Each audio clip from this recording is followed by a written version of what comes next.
Hindi naman. Ito side stand mo. Ngayong araw, artista ka ma'am. Oo, gusto talaga ako. Bali, pinapost din po namin online yung aming mga benta, madam. Yes po. Okay. Okay, dahil artista ka na ngayon, interviewin na kita. Ano lang ma'am, maikling mensahe lang po sa experience natin sa loob ng LGM motorcycle.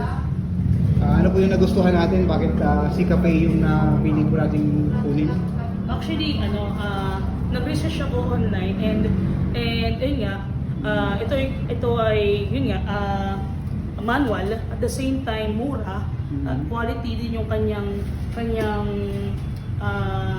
unit. At the same time, yung rin kasing features niya, version 2 na siya. So may mga improvement din based din sa mga information na nakalap ko at nasabi rin sa akin. At the same way, yun nga, yung astig yung forma niya, Yes po. iba sa lahat. Kumbaga, classic motor siya, but yung price niya is affordable. Okay. Lalo na kapag ako o sa iba, di ba, affordable siya. At the same time, sa height ko, Okay. kung mapapansin mo, mas sakto siya. Kahit sakyan ko siya, kaya kong i-drive, kaya ko. Hindi ako nakatukod.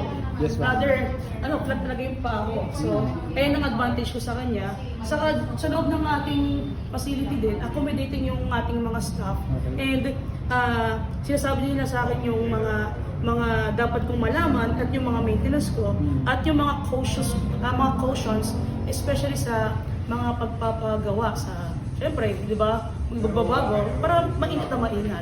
So, ayun.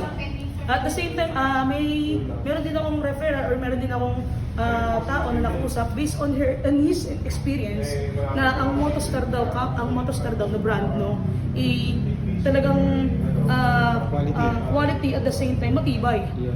Kasi sabi niya mura na siya sa gamit eh. So matibay sa kanya. Do kita ko din naman. Pero not in a way na negative But ayun. So sabi ko, kung ito yung maging first motor ko, pwede. Yes, So for experience din at the same time, pormahan din.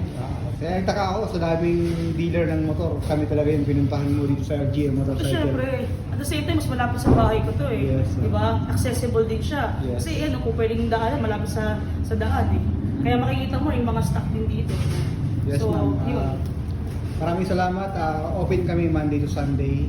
So, anytime, pasyal ka lang po. Pag may concern, bukas kami para ma-address po natin kaagad.